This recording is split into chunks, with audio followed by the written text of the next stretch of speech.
À mon avis, c'est en été que les montagnes de Suisse sont les plus belles. Vertes, merveilleuses, éblouissantes, écrasantes.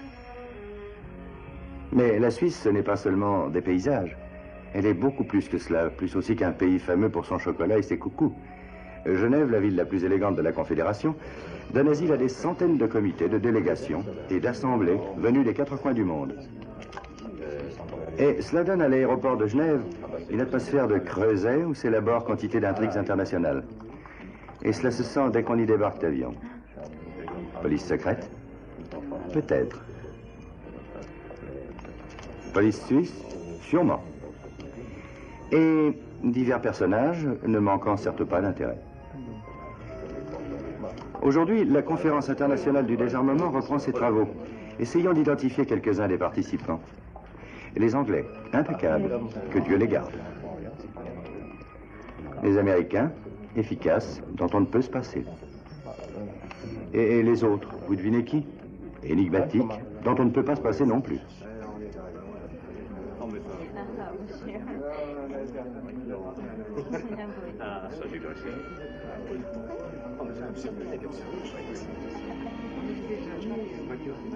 Professeur Horowitz. Oui. Je suis Jovenka Milanova. J'appartiens au service de sécurité à Genève. Enchanté, mademoiselle.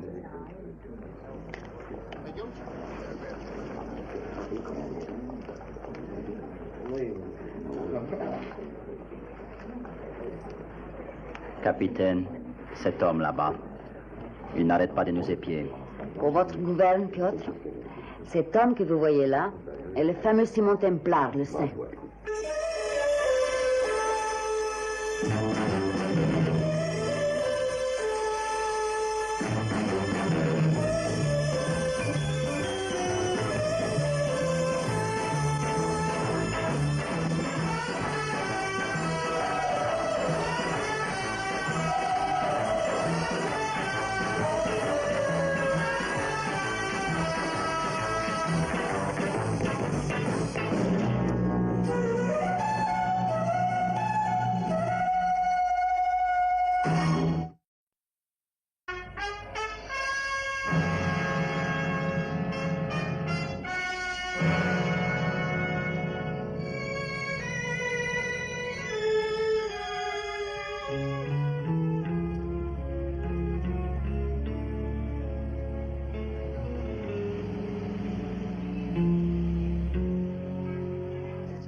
Oui, chérie. Non, chérie, je ne lui dirai rien. Tu lui diras toi, c'est ta mère, pas la mienne. Ma clé, s'il vous plaît. Ah, monsieur Templar. Merci. Voilà, alors, est-ce que votre séjour à Genève vous plaît? Oh, moi, vous savez, je me plais partout. Faudrait bien pouvoir en dire autant. Vous devriez prendre des vitamines. Si ça pouvait m'aider à supporter ma femme. Oui, je vous écoute. Madame, si les pigeons vous empêchent de fermer l'œil, ça ne vous donnera rien de prendre une chambre au 6e. Les pigeons, ça vole, comme tous les oiseaux.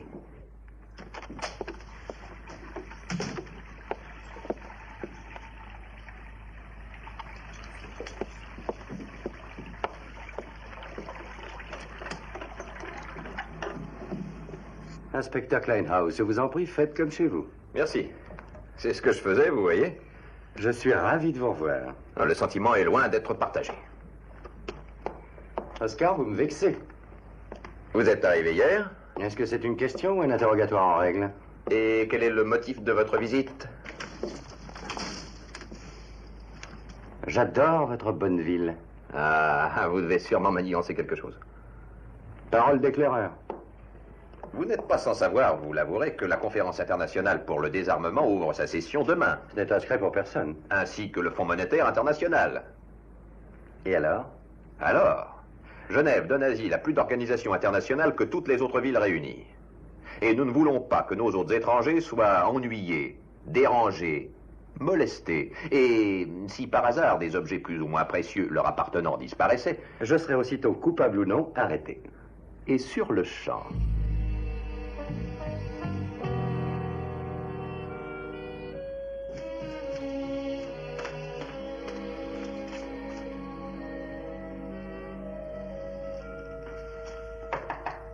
Entrez.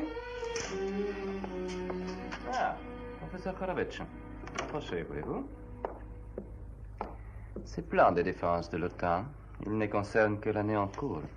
Oh, excusez-moi, il y a une petite confusion. Je vais les faire compléter aussitôt que possible. Il me les faut pour la conférence de demain, professeur. Je vais m'y mettre tout de suite. Carrel, Oui? est-ce que vous seriez souffrant? Non, non, un peu de fatigue, Mikhail Alexandrovitch, mais rien de plus. Avant ce soir, vous aurez tous les renseignements que vous voulez. Je l'espère, professeur.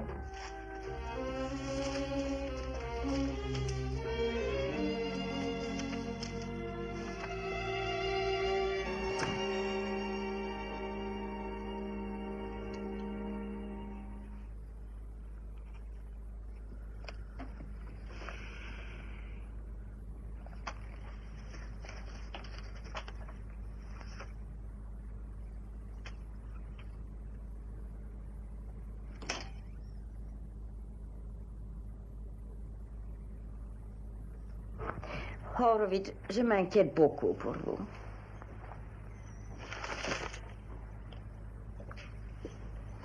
Je vous trouve affreusement pâle. Vous êtes très fatigué, malade peut-être. Je ne suis pas malade, je vous remercie. Votre fille, hein? Oui, Elle est magnifique. c'est vrai. Et vous ne l'avez pas revue depuis...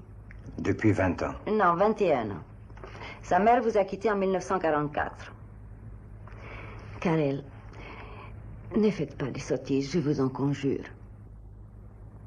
Si vous essayez de déserter, vous serez vite repris et durement puni. Et cela me fendrait vraiment le cœur d'ordonner votre liquidation.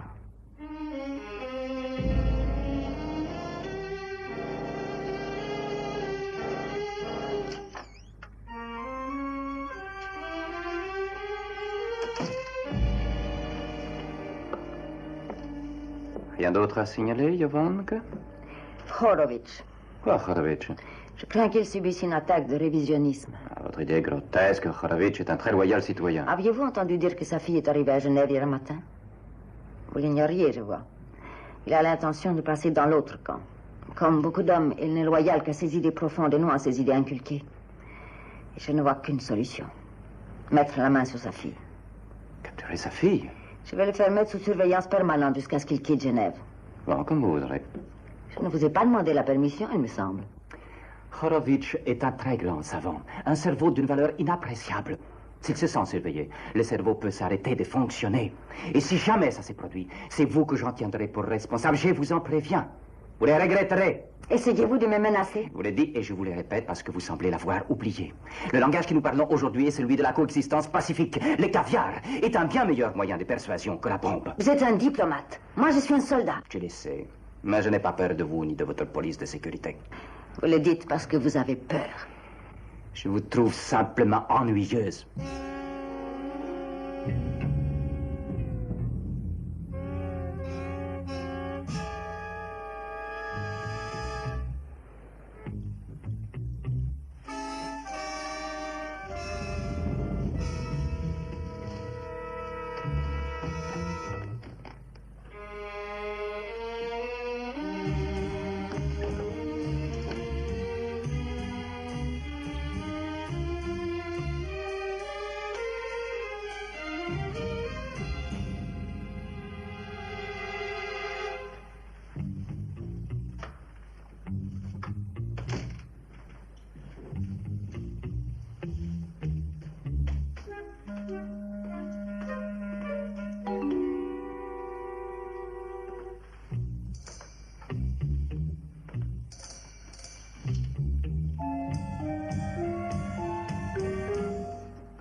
On dit que c'est un grand savant. Mais le suivre, c'est un vrai jeu d'enfant. Il faut quand même le faire sérieusement. N'oublie surtout pas ça.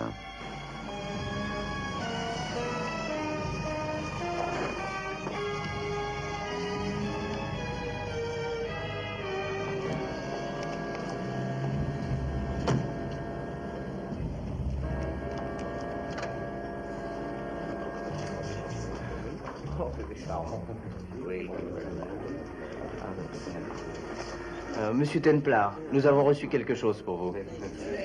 S'il vous plaît, avez-vous une lettre au nom de Horowitz, Karel Horowitz? Un instant. Je voulais vous dire, je vais sûrement quitter l'hôtel Richmond demain. Je vais vous donner ma nouvelle adresse. Permettez? Mais je vous en prie, monsieur. Mon cher papa, aussitôt que tu recevras ce mot, téléphone-moi à ce numéro. Je t'aime, Irma. Puis-je utiliser votre téléphone, s'il vous plaît, monsieur? Mais certainement, il est ici. Merci. Veuillez m'excuser. Et voilà. Merci.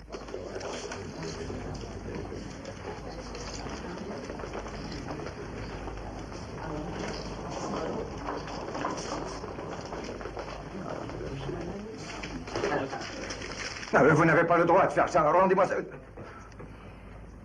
C'est bien ce que nous soupçonnons. Suivez-nous sans protester, professeur. Non, je refuse de vous suivre, vous entendez? Lâchez-moi. Mais lâchez-moi. Je ne vous suivrai pas. Mais lâchez-moi.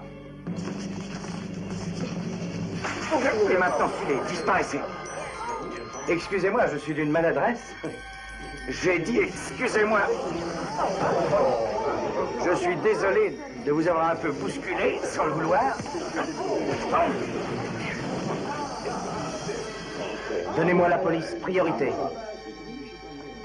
C'est ça, oui, oui. Je t'appelle depuis la cabine téléphonique qui est à l'angle de la rue de Cordel. Je t'y attends, mais je t'en supplie, mon petit, fais vite.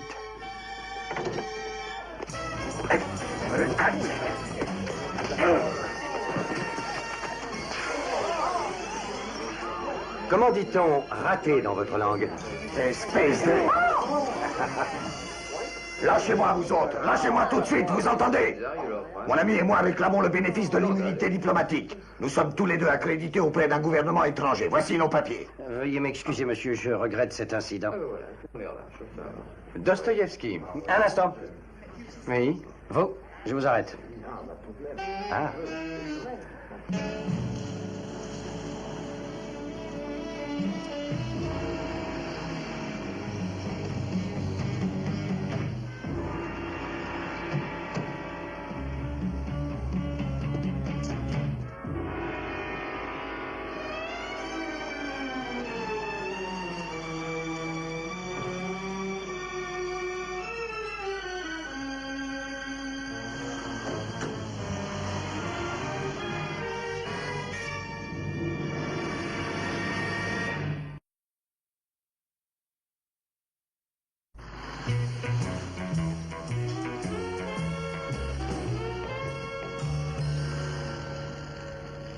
Et cet homme que vous prétendez avoir voulu défendre, qui est-ce? Je n'en ai aucune idée. Pourquoi êtes-vous intervenu alors? Alors, vous ne voudriez tout de même pas que je reste les bras croisés en voyant ces deux espèces de repoussants gorilles embarquer un vieil homme sans défense? Un vieil homme également sans reconnaissance. Autrement, il serait déjà ici, pour témoigner en votre faveur. Il avait peut-être des conseils. Je n'ai pas envie de plaisanter! Je suis très en colère. Je ne l'aurais jamais deviné. Je vous ai prévenu. Si un seul membre du corps diplomatique dépose la moindre plainte, je vous jure que... Que vous me mettrez en prison? Oui, et avec grand plaisir. Mais? Je vais quand même essayer d'éviter les conséquences de votre regrettable attitude. Comment ça? La délégation russe donne une réception à son ambassade cet après-midi. Je leur ferai de votre part des excuses en règle. Soudé dehors, fruste, vous êtes ce qu'on appelle un tendre. Allez-vous-en. Et à l'avenir, tenez-vous tranquille. Et si j'ai un bon conseil à vous donner, c'est de régler vos comptes directement en privé. Et moi, si j'ai un conseil à vous donner, c'est de faire tomber votre ventre. Allez-vous-en! Ne criez pas si fort, c'est mauvais pour le cœur. Arrêtez ce rire stupide ou je vous mets à la porte.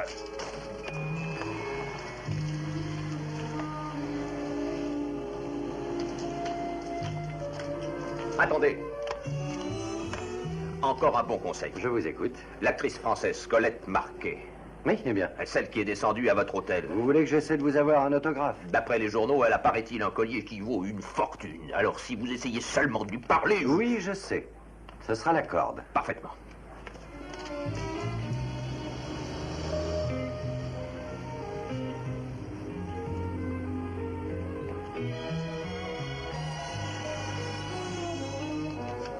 Je l'ai. Voilà. Oh, monsieur Templar. Eh oui, votre clé. Merci, André. Et votre femme? Ça va mal. Je vous en prie, monsieur Templar, venez à mon aide. À votre aide? Je m'appelle Irma Rolovitch. Enfin, je peux mettre un nom sur votre visage. Oh, c'est très urgent. Puis-je vous parler en particulier dans votre chambre? Mais avec joie. Ah, celui-là, rien ne lui résiste. Il a même pas besoin d'attaquer. Moi, les femmes qui me demandent mon aide sont toutes grosses ou ont 50 ans ou plus. Mais c'est pour des histoires de pigeons ou bien pour un robinet qui fuit.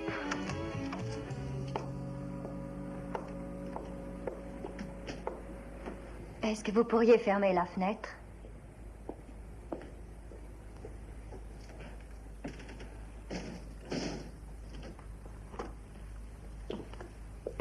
Eh bien, mademoiselle Horowitz, Je crois que je devrais commencer par vous parler de moi-même. ce ne serait pas une mauvaise idée. Je suis russe de nationalité. Ma famille vient de cette partie de la Finlande qui était située près de la frontière. Et qui est devenue soviétique en 1940. C'est cela. Et votre père? Lui, c'est un savant, professeur à l'université de Leningrad. De physique, je crois. Je ne me rappelle pas l'avoir jamais vu autrement qu'en photo. Pendant la guerre, j'étais toute petite. Ma mère et lui avaient décidé de se séparer. Avec moi, elle s'est enfuie en Suède. Après la victoire, mon père n'a pas pu obtenir la permission de quitter la Russie. Quant à ma mère, je dois vous avouer qu'au fond, elle ne tenait pas tellement à lui. Et leur séparation est devenue légale. Et il y a 1 an, ma mère mourait. J'ai cru que mon devoir était de prévenir mon père et je lui ai écrit, un peu au hasard. De toute façon, il a pu recevoir ma lettre. Il était toujours à l'université de Leningrad? Oui, il m'a répondu. Il voulait que je lui parle de moi. Nous nous sommes écrits très souvent. Nous avons échangé des photographies. Oh, je n'avais plus personne. J'étais comme transportée à l'idée d'avoir un vrai père et d'avoir tout à apprendre de lui. Et j'ai reçu une lettre différente des autres, qui était passée en fraude.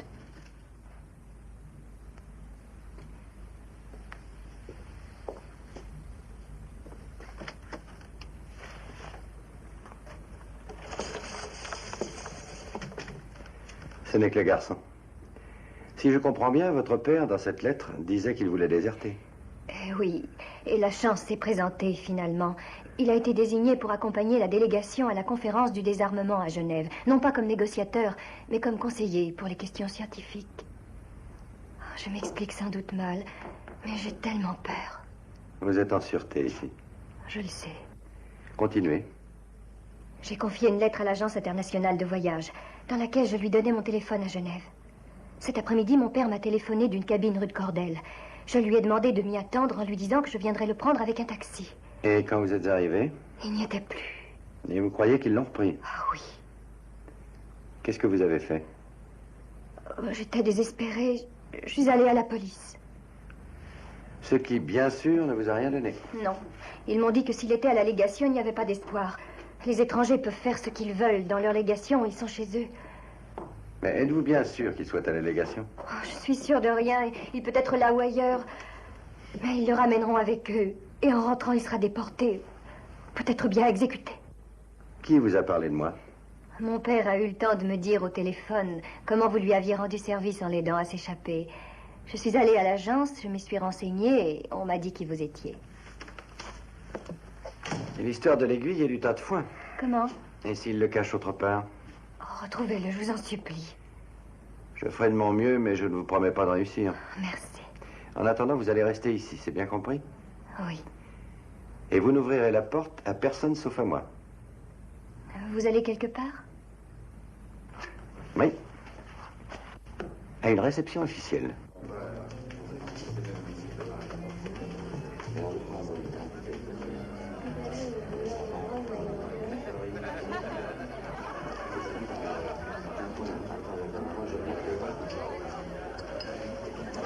Vous dehors.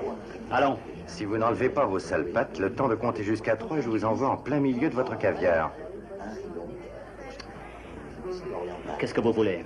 Je suis venu rempli de bonnes intentions. Tiens, Oscar, que je suis content de vous voir. Mais qu'est-ce que vous venez faire ici? Je ne voulais pas vous infliger cette vilaine corvée. Je suis venu présenter mes humbles excuses en personne. Allez-vous-en. Mais tout le monde veut se débarrasser de moi. Dehors. Inspecteur Kleinhaus. Mes respects. Lieutenant de vaisseau Eric von Sorbla, de la marine suisse. Je suis ravi que vous ayez répondu à notre invitation. Vous n'avez même pas été invité. Je suis venu par devoir, je vous l'ai dit. Halte là. Rien qui fasse autant grossir que le caviar rouge. Le noir est beaucoup plus indiqué dans votre cas. Quand on est poli, on ne parle pas la bouche pleine. Monsieur Templar. Bonjour. Vous le connaissez? Mais bien sûr, qui ne le connaît pas? Toujours aussi élégant. Oh, mais je n'ai rien à vous envier. Suivez-moi, nous allons bavarder. Vous ne buvez pas? Quel esprit observateur. Nous allons trinquer. Merci. À votre santé. À cette heureuse rencontre. Je m'appelle Jovenka Milanova. C'est moins commun que Smith et ça sonne mieux. Et maintenant, au fait. Comment au fait? Qu'êtes-vous venu faire ici? Eh bien, le fait est que je suis à la recherche d'un vieil ami. Qui? Devinez? Karel Horowitz. Vous avez gagné. Et le fait est que je suis très inquiet à son sujet. Nous le sommes aussi. Ah? Oui, il est très, très fatigué. Pourtant, quand je l'ai vu aujourd'hui à l'Agence internationale de voyage, j'ai l'impression qu'il avait plutôt peur. Hein? Non, il a besoin de se reposer. Nous l'avons éloigné de Genève. Puis-je savoir où il est? Dans un endroit tranquille, ne craignez rien.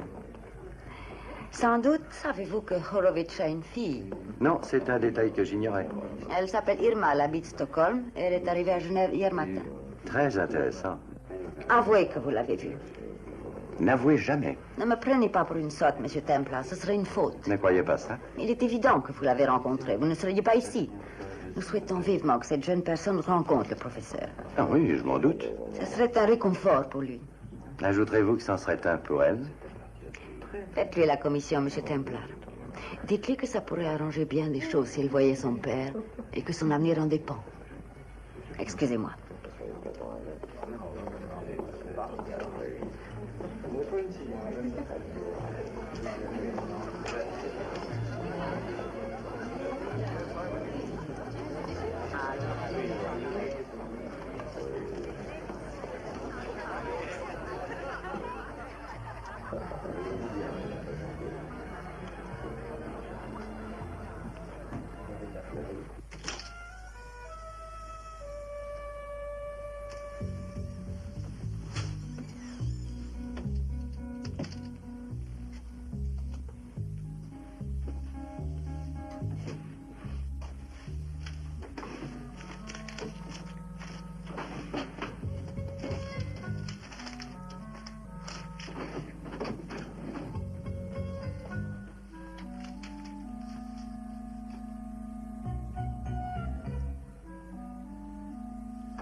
Tiens, voilà l'homme que je cherchais. Je voulais m'excuser pour ce matin. Cette fois, vous n'allez pas vous en tirer comme ça. Qu'est-ce que vous faites dans ce bureau? Je perquisitionne. Et de quelle autorité? La mienne. Vous n'en avez aucune. N'empêche que je suis là. Oui, en territoire étranger. En droit, autant qu'en fait, il s'agit là d'une violation de domicile. Et en fait, autant qu'en droit, de quoi êtes-vous coupable? D'enlèvement? De meurtre? Ou bien des deux? Tout ça est grotesque. Laissez-moi parler au professeur Karel Horowitz dans ce cas. J'ai doute que ça puisse l'intéresser. C'est à lui seul d'en décider. La décision dépend de moi. Descendons, surveillez-le.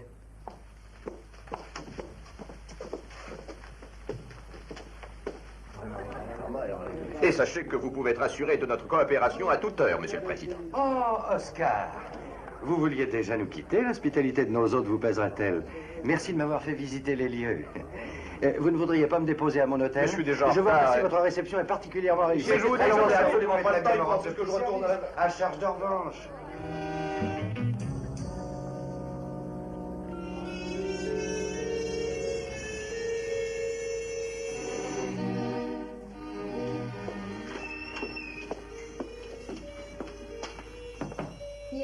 Templar.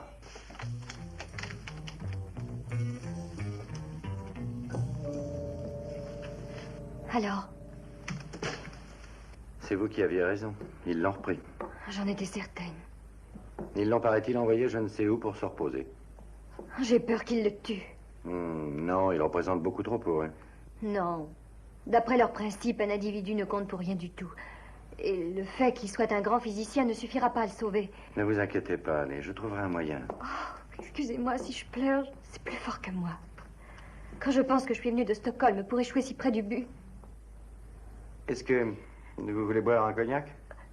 Non. Je prendrais plutôt du café.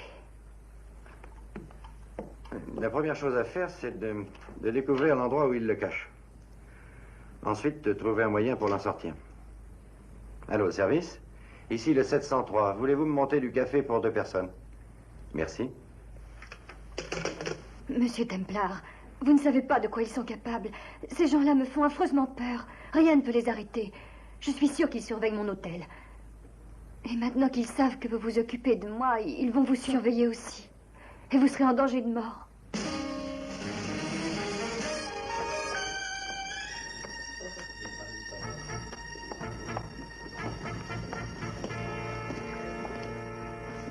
Bonsoir, messieurs. Voulez-vous, s'il vous plaît, faire remettre ceci à Monsieur Templar? Mais certainement.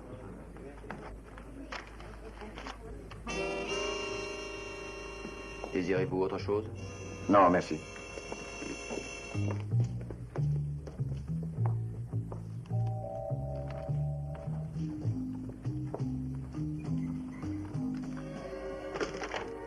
Passez-moi Monsieur Templar. Et faites vite.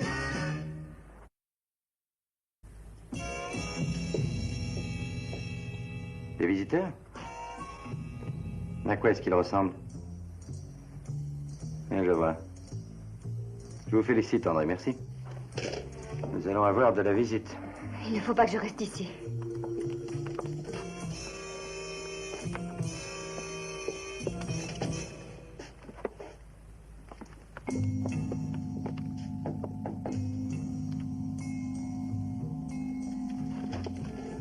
Tiens, mais nous sommes vraiment destinés à nous rencontrer.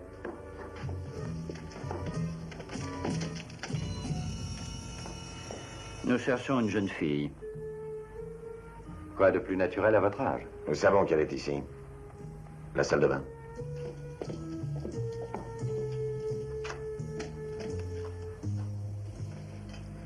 Deux messieurs, une jeune fille. Dites donc, ça n'est pas moral du tout.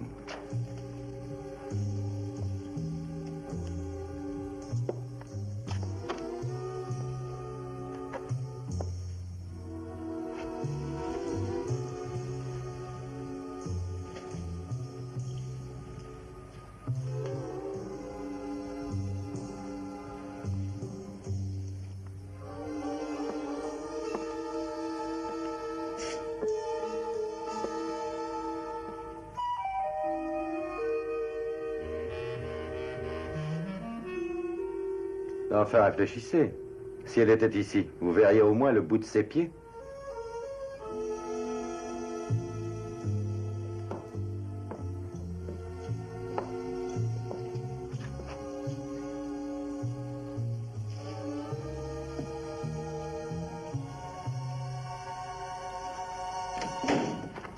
Dans l'armoire.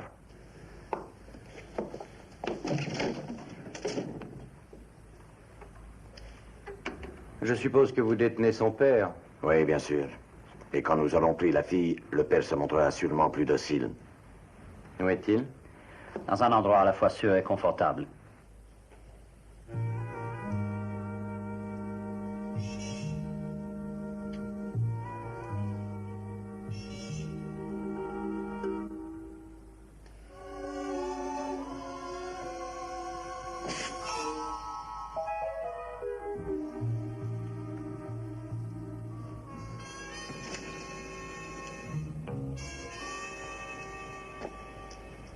Il faut aller faire notre rapport à Milanova. Cette charmante jeune femme, présentez-lui mes hommages. J'espère que vous avez compris, Monsieur Templar, qu'on n'a personnellement rien contre vous. Nous faisons notre travail. Oui, avec le courage que donne ce qu'on appelle l'immunité diplomatique.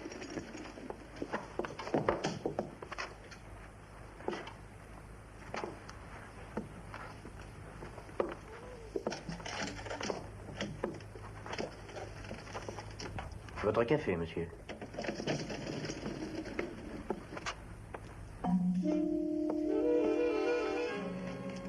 Pour 2 personnes, monsieur Templar. C'est une vieille habitude. Vous en voulez une tasse? Mademoiselle Horowitz, je sais que vous êtes ici. Si vous ne vous êtes pas montré quand j'aurai compté jusqu'à 3, je tue monsieur Templar. 1. 2.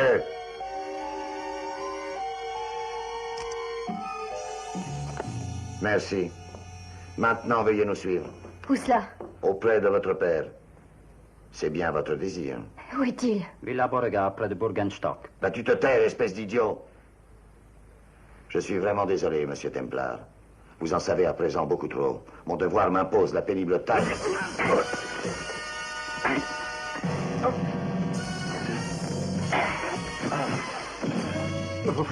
On lève la main sur les jeunes filles maintenant.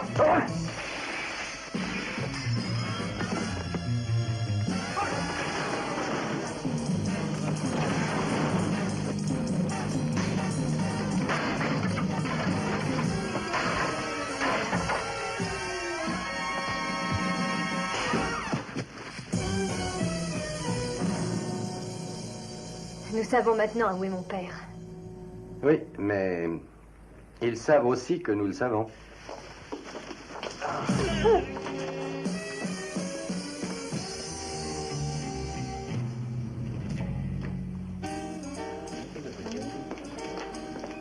André, où est Burgenstock?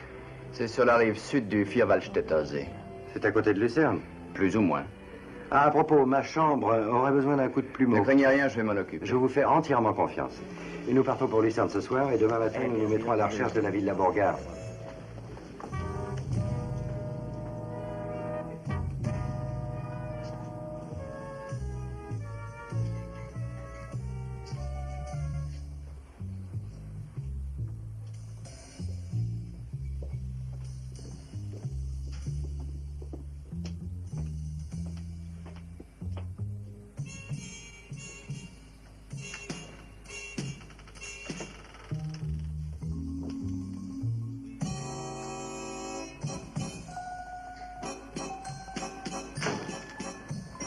Debout.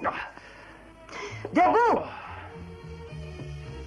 J'ai dit debout. Que s'est-il passé? Pourquoi avez-vous employé la force?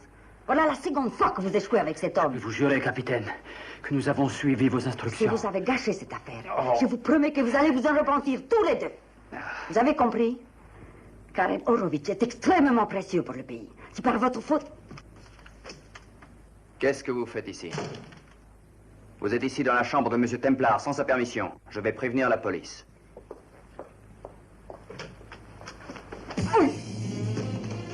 Disparaissons vite.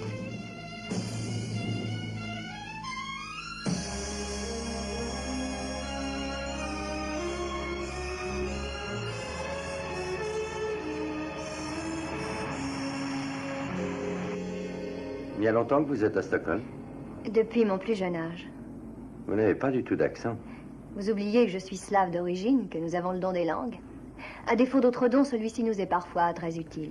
Que s'était-il passé entre vos parents? Ma mère avait appris à connaître le mode de vie capitaliste. Elle n'a pas voulu revenir dans son pays.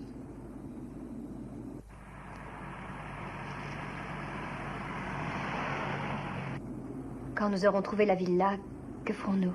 Rien, nous chercherons quel est le meilleur moyen pour y pénétrer.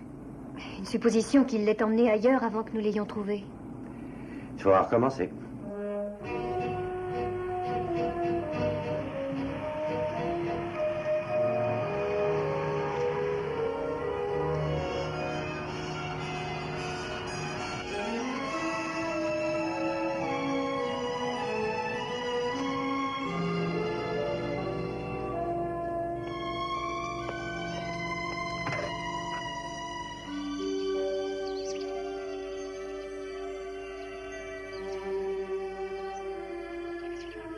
La voir. Je peux regarder?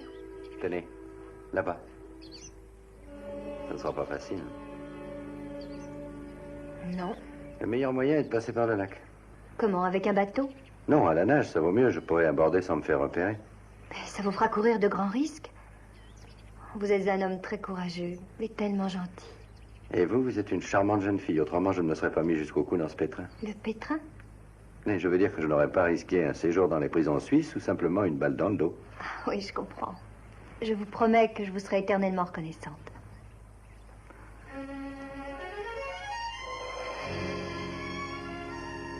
Je vais aller y jeter un coup d'œil de plus près. Je vous retrouverai un peu plus tard à l'hôtel.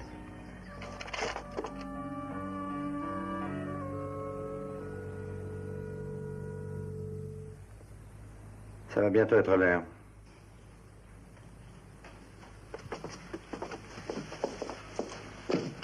Vous êtes-vous déjà servi de ça? Non. Le seriez-vous? Oui, je suppose, si vous me montrez. Voici le camp de sûreté. Baissez-le pour tirer. Relevez-le pour transporter l'arme. Oh, j'ai compris. Et ne vous en servez qu'en cas de nécessité absolue. Comptez sur moi. Voyons, résumons la situation. Voici le lac. Je vais longer cette rive à la nage. Ici, c'est la route. N'oubliez surtout pas ce que je vous ai dit. Hein. Vous êtes tombé en panne et vous demandez la permission de téléphoner à un garage. Ils refuseront de vous laisser entrer, vous faites une crise de nerfs et vous les retenez à la porte d'entrée aussi longtemps que vous pourrez. Oui, j'ai compris. Quelle heure avez-vous? 10h moins 10. Vous sonnerez à l'entrée à 11h précises. D'accord. Simon, il y a pourtant un détail auquel nous n'avons pas pensé. Vous pouvez même dire une douzaine. Supposons que ces geôliers aient fait subir à mon père un lavage de cerveau et qu'il ne veuille pas nous écouter, qu'il refuse de nous suivre.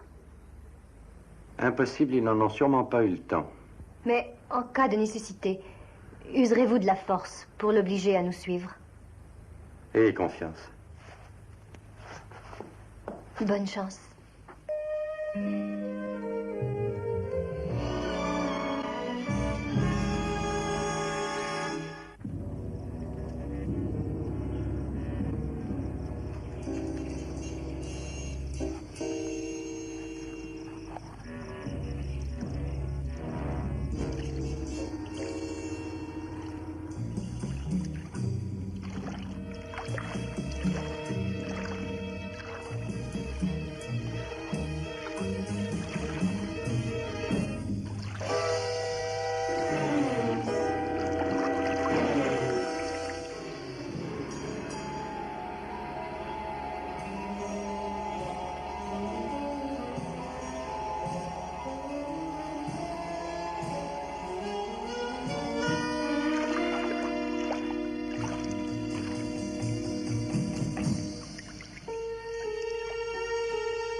Qu'est-ce que vous voulez? Je viens de tomber en panne avec ma voiture et... C'est une propriété privée, mademoiselle. Je voulais seulement vous demander si je pouvais téléphoner de chez vous à un garagiste. Vous trouverez une cabine téléphonique au village. Ce n'est pas loin d'ici. Mais il est tard, je suis très fatiguée, je ne peux pas aller à pied au village. Je suis désolé, mais... Vous n'êtes vraiment pas galant. Vous pourriez au moins me laisser donner un coup de téléphone. Je vous répète toujours.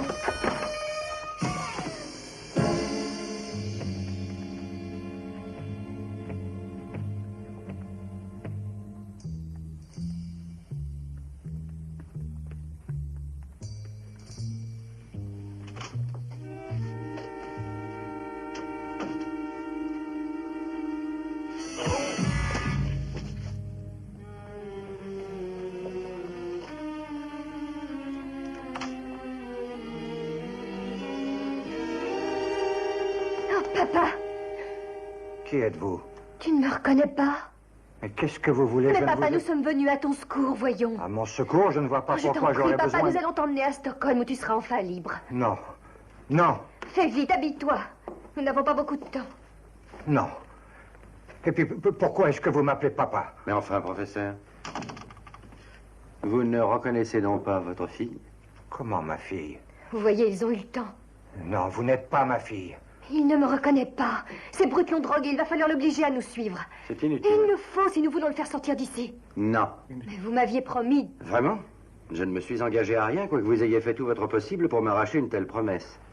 Le malheur, c'est que ça s'est passé après que j'ai eu des doutes sur la véracité de votre histoire. Le fait même d'avoir découvert votre photo dans un bureau de la légation ne m'a pas convaincu.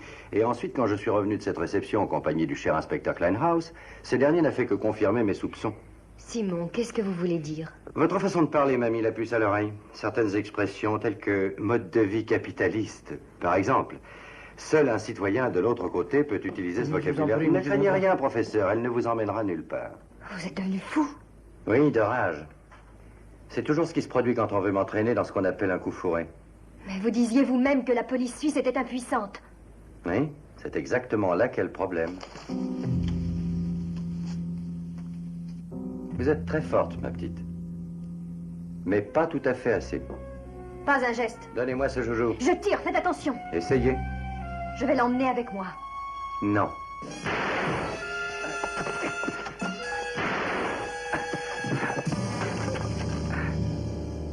Vous l'avez tué. Mais qu'est-ce que vous voulez faire de moi? Vous ramenez chez nous, espèce de traître.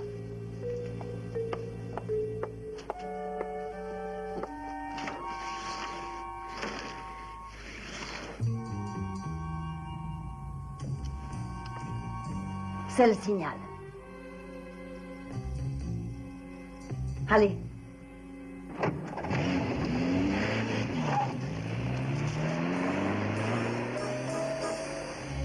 Une brillante opération. Oui, Le plus fort, c'est qu'on a réussi à localiser la vraie fille de Horlovitch. elle va nous être extrêmement utile. Mettez votre veston.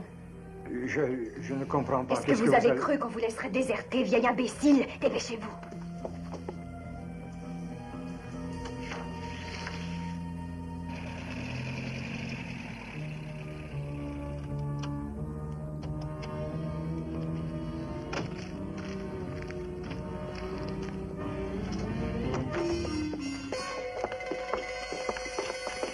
Halte. Bonsoir. Inspecteur, je proteste contre... Je vous en prie, ne me rebattez pas les oreilles avec votre immunité diplomatique, c'est extrêmement monotone. Embarquez-moi tout ce joli monde. Vous n'avez pas les droits de nous arrêter. Madame, laissez-moi vous assurer que vous êtes ce qu'on appelle persona non grata. Et ça vaut aussi pour ces messieurs. Inspecteur. Allons, dépêchez-vous. J'étais pourtant certain d'être en sûreté. La police suisse m'avait pourtant promis que je serais en sûreté. Vous l'êtes.